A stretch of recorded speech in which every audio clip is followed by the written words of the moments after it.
we were patrolling one day in in our Bradleys, and I was in the gun, and our driver, we were going down a dirt road, and we hit an IED, and he ended up losing his foot because of that, and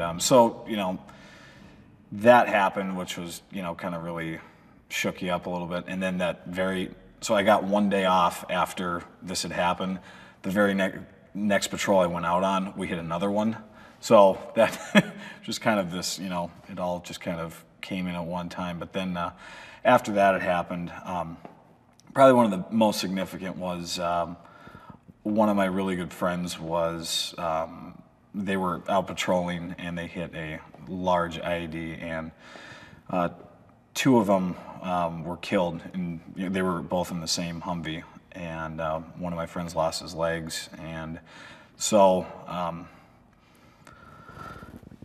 yeah, and I listened to the whole thing like unfolding on the radio, just randomly.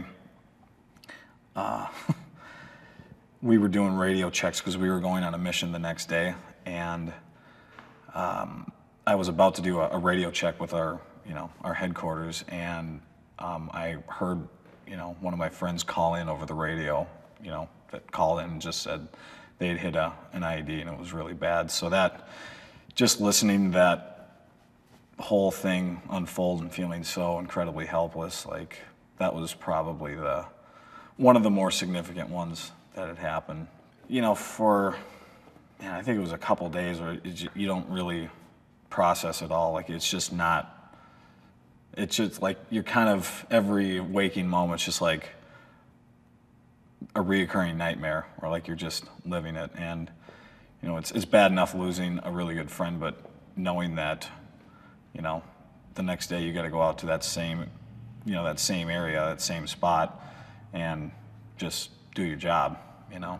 When you're in that environment, you really don't have, we had our memorial service, which was cool, but you never really have closure on something like that. And because you're really reliving it every single day. Just because the same thing could happen to me, any number of my friends. It's like at the drop of a hat, something could happen again.